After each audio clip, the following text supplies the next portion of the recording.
Mijaelle and this is Heartbeats. Today we are talking to Lynne Ward, who had an awesome career in the West End, doing theatre and singing and even TV. So I hope you guys enjoy and get a lot from this interview because she's a wonderful lady. Who or what has been your greatest teacher?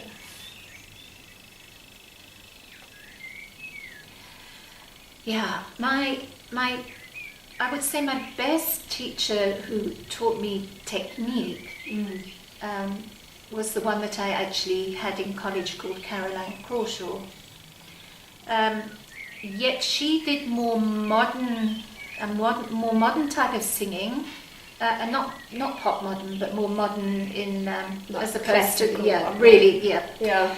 And my voice wasn't actually going that way at all. It's such a light voice. So although I was dying to do the opera, I often ended up doing quite a lot of other stuff instead.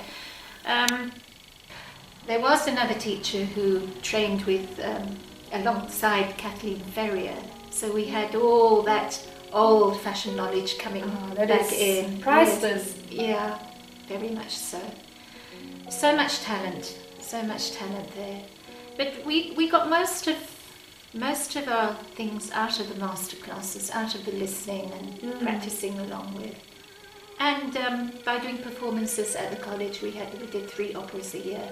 Wow, that's a lot. It is a lot, but we had the most beautiful stage and theatre.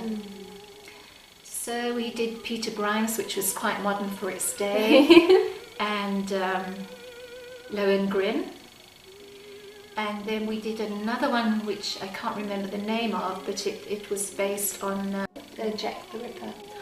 Wow. Yeah, based on Jack the Ripper. Wow.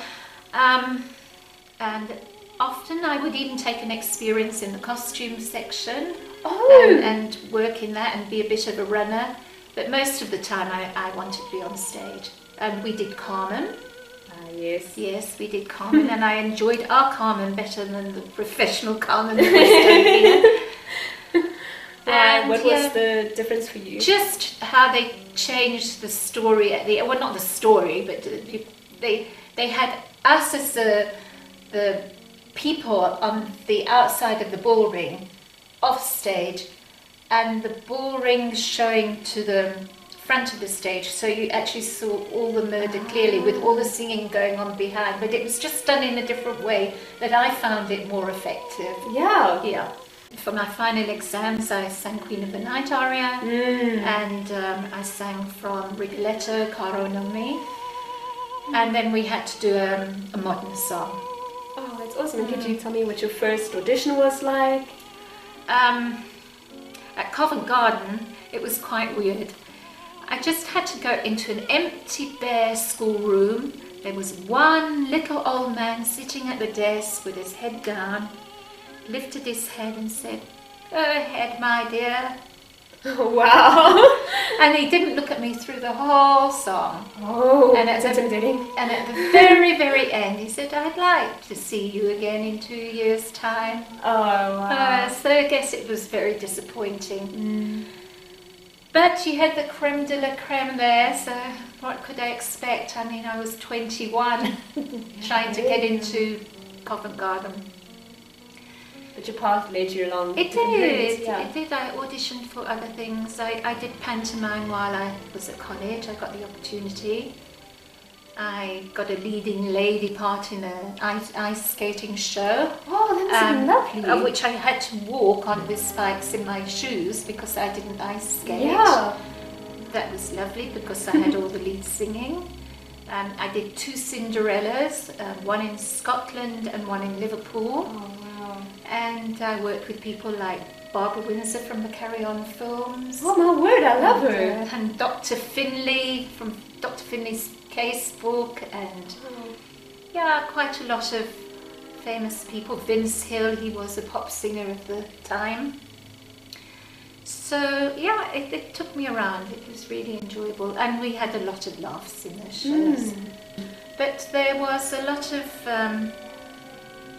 itsy bitsy picking, especially if you didn't like Prince Charming and he was very rude. on one occasion, he actually had a real bald head, and of course he had the beautiful wigs on for Prince Charming, and he was so ugly to people. The people in the flies once wound down a fishing line in the show and hooked his beautiful wig off his head, which the audience thought was a joke. Yeah, like part of the show. And he was furious. I think probably that something that happened in my much later life, only about 5 years ago. Oh wow. And I was at a Rotary International district conference dinner, and I'd been asked to sing there to 300-400 people. And I was host mother to a young girl who was here to do her honours from the States, and she also sang. And we sang together. We sang from Phantom of the Opera together. Oh, wow. And I'd not sung for about 30 years. Oh, wow. And I could have danced all night. Oh, that's such a lovely song to as sing. my own solo, and she did her own solo. And I think after all those years, that was my most joyous thing, and I realised for once I missed it. Oh, wow. Yes, and I'd not missed it in all those years. Sure, that's quite special. Yeah, it was very special. Yeah, I think you've got to go out and just have great belief in yourself. I think, in those days I would go out, and I actually would go out thinking, oh, I'm nervous about this audition. And I've learnt with age that actually you don't have to be. In fact, if you ask me to sing on a stage now, I don't think I'd feel an ounce of nerve anymore. Yeah. So I think you've just got to develop that strength in your inner self. That's the kind of advice, and I think you get that by practice, and socialising and being yourself. Quite frankly, not trying to be somebody else. different. You definitely need to be outgoing, and you don't have to start like that, because I wasn't. But I think you've got to have that ability to, I suppose, communicate to get to the people. And I think you must be a little bit flamboyant. Yeah, you got to be a little bit out of the box. Yeah, I think so. And not be frightened to be seen looking happy and colourful and gay and strutting around with poise. And I think that's the kind of personality you need.